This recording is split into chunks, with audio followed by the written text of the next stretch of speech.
45 कह रही कि जब तक कि संदर्भ से तत्प्रतिकूल प्रतीत न हो, जब तक कि संदर्भ से ही तत्प्रतिकूल प्रतीत न हो।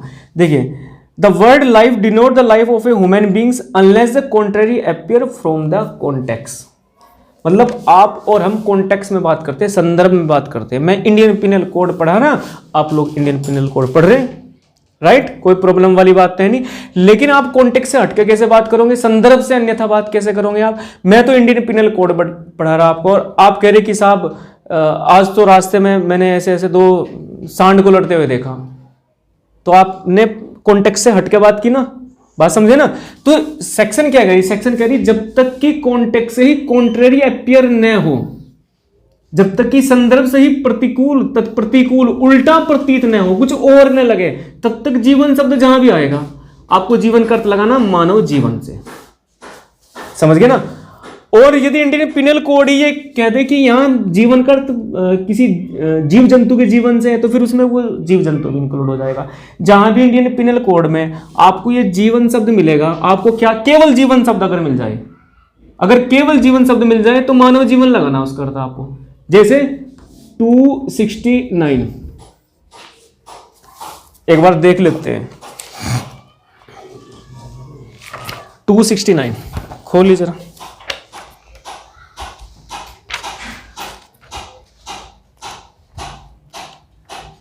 देखिए 269 कहती हैं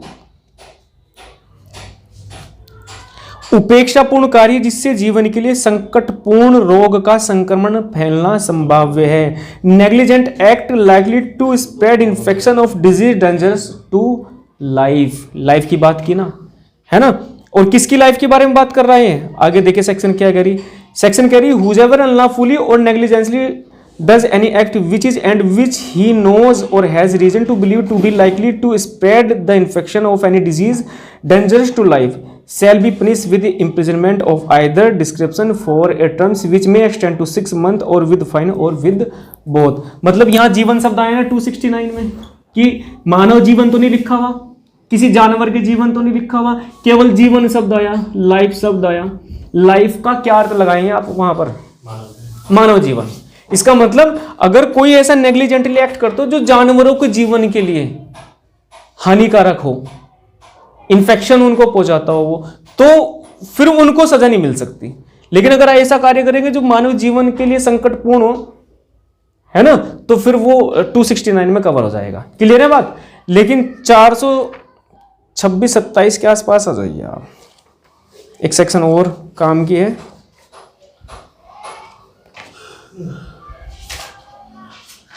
देखिए 428 पे देखिए क्या लिखा हुआ। 428 कहती है 10 रुपए के मूल्य के जीव जंतु को वध करने या उसे विकलांग करने द्वारा रिष्टि। जो कोई 10 रुपए या उससे अधिक के मूल्य के किसी जीव जंतु या जीव जंतु को वध करने, यहाँ जीव जंतु का मतलब क्या लगाओगे, वो वैसे भी डिफाइन किया गया है जीव जंतु, है ना। तो कुल मिलाकर के बात यह है कि जहां भी जीवन शब्द आएगा आपको उसका अर्थ मानव जीवन से लगाना, और यदि संदर्भ ही कुछ और बता रहा हो तो फिर आपको वही अर्थ ले लेना। मतलब कॉन्टेक्स्ट से ही कॉन्ट्रेरी अगर अपीयर हो रहा हो, आपको कॉन्ट्रेरी अपीयर हो रहा है जीव जंतु के जीवन से, तो फिर जीव जंतु का जीवन लगाना आपको। क्लियर है बात। सेक्शन 46 पे आते हैं। 46 यहां डेथ को डिफाइन कर दिया, मृत्यु। कह रहे जब तक कि संदर्भ से तत्प्रतिकूल प्रतीत न, मृत्यु शब्द मानव की मृत्यु का द्योतक है ना। संदर्भ से अगर आपको कॉन्टेक्स्ट से ही कॉन्ट्रेरी अपीयर होता है तो फिर तो मृत्यु का मतलब किसी जीव जंतु की मृत्यु से भी हो सकता है। और जब तक कॉन्ट्रेरी अपीयर न हो तब तक आपको मृत्यु शब्द जहां भी आएगा, डेथ शब्द जहां भी आएगा, वो मानव की मृत्यु से लेना उसका अर्थ आपको। क्लियर है ना। जैसे 302 मर्डर करना, और मर्डर मुर्गे का कर दोगे आप। कबूतर का भी मर्डर होता है, नहीं होता ना। मुर्गे का थोड़े, आपने किसी भेड़ को मार दिया तो क्या आपने हत्या कर दी, नहीं ना। क्योंकि मृत्यु का क्या मतलब होगा, आप समझ रहे नहीं समझ रहे। मृत्यु दंड दिया जाता है, मृत्यु दंड किसको दोगे, मुर्गा मारने पे भी मृत्यु दंड दे दोगे आप, नहीं ना। क्लियर है ना बात आपको। तो कुल मिलाकर के बात यह, मृत्यु शब्द जहां भी आएगा वहां मानव मृत्यु से लेना। क्लियर है, मानव मृत्यु। जैसे 301 पढ़िएगा आप, 301 में भी मृत्यु शब्द को इस्तेमाल किया गया है। धारा 301।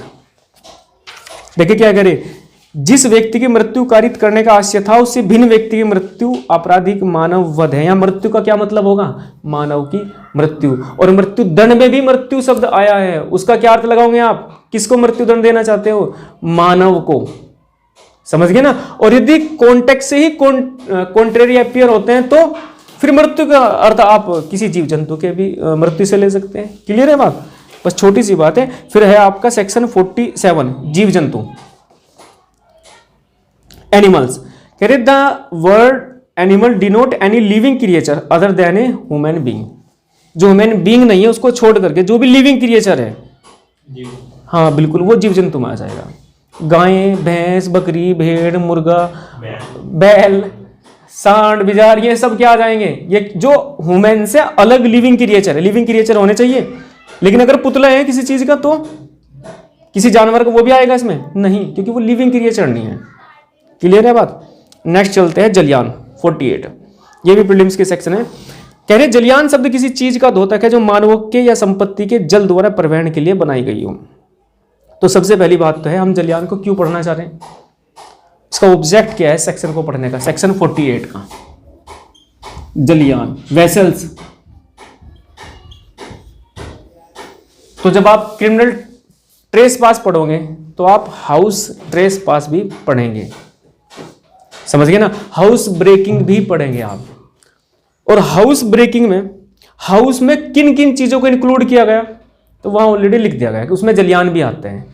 और जलयान का वहां जाकर के उन सेक्शन में आप क्या अर्थ लगाओगे, 445, 46, 47, वहां क्या अर्थ लगाओगे आप जलयान का, वो यहां डिफाइन कर दिया इन्होंने, है ना। तो इन्होंने कहा कि जलयान का क्या अर्थ होगा, जलयान का अर्थ होगा कि जो मनुष्य या संपत्ति को जल द्वारा परिवहन के लिए बनाई गई हो। परिवहन का मतलब होगा ले जाने के लिए। कह रहे the word vessels denote anything made for the conveyance by water of human being और ऑफ प्रॉपर्टी। मतलब कुल मिलाकर के मैं आपको बड़ा अच्छा उदाहरण दूंगा इसका। इन्होंने कहा जैसे बियर गिल है, बियर गिल डिस्कवरी चैनल पे आता है, वो क्या करता है कि वो समुद्र में जो है उसके पास नाव वगैरह तो होती नहीं कुछ भी, पेड़ वेड़ काटेगा और एक जगह उनको बांध लेगा। हाँ, मैन वर्सेस वाइल्ड में, है ना। वो किस लिए बनाया उसने, वो बहुत सारे पेड़ एक जगह बांध लेगा रस्सी वस्सी से, वहीं से जंगल में से काट करके और इसी के ऊपर बैठ करके दूसरे किनारे पे चला जाएगा वो, या किसी टापू वगैरह पे चला जाएगा। तो वो क्या था, वो वेसल्स था। क्योंकि किस लिए बनाया उसने, वो पानी के ऊपर तैरने के लिए बनाया, और या तो मनुष्य को या संपत्ति को ले जाने के लिए बनाया, या तो मनुष्य को ले जाने के लिए बनाया गया या संपत्ति को, वो भी वेसल्स है। इसका मतलब वेसल्स में जो बड़े शिप होते हैं वे तो आएंगे ही आएंगे, यदि पर्पज उनका मनुष्य को या प्रॉपर्टी को एक जगह से दूसरी जगह पानी के माध्यम से ले जाने का हो, वो तो आएंगे ही आएंगे। और यदि आपका जो वेसल्स है, जो शिप है आपका या नाव है, वो खराब हो चुकी और किनारे पे ले जाकर के आपने उसमें रेस्टोरेंट बना लिया, तो पर्पज क्या है अब उसका, समझ रहे ना, खाना पीना। अब उसका रेस्टोरेंट बन चुका, अब वो पानी के ऊपर तैर करके एक जगह से दूसरी जगह पर मनुष्य को प्रॉपर्टी को ले जाने के लायक नहीं रही। इसी तरह से आप देखते होंगे, आपने कुछ लोग देखते होंगे कि जो ट्यूब होती है, जो टायर की ट्यूब होती है, उसमें हवा भर लेंगे और हवा भर के उसके ऊपर कूद जाएंगे, तो वो क्या है, पानी के ऊपर तैरेगा वो, तो क्या वो जलयान है?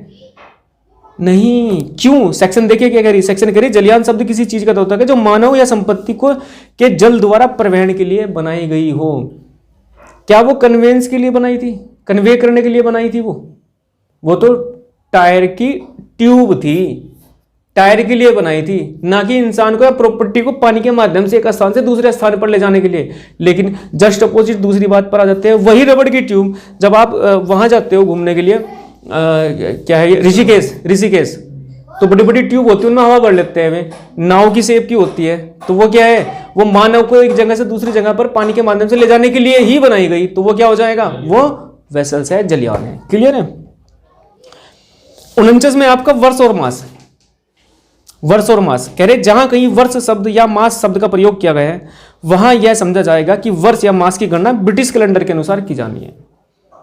समझ गए ना, अपने कैलेंडर के अनुसार नहीं करनी है, वर्ष और मास ब्रिटिश कैलेंडर के अनुसार आपको करनी है। नेक्स्ट देखिए धारा, सेक्शन 50 में धारा को डिफाइन किया गया और कहा धारा इस शब्द धारा शब्द इस संहिता के किसी अध्याय के उन भागों में से किसी एक का द्योतक है जो सिरे पर लगे संख्याक द्वारा सुभिन्न किए गए। कुल मिलाकर के चोरी की डेफिनेशन है, और चोरी की डेफिनेशन तो ये होगी आपकी 3 लाइन में 4 लाइन में, और यहां लिख दिया 378, तो ये सिरे पे लगी हुई है ना यहाँ पे, तो इसको हमने क्या बोल दिया, धारा, इसको धारा बोल दिया। तो आज के लिए इतना ही, सेक्शन 50 तक आपका हो गया, कल फिर कुछ नया देखते हैं।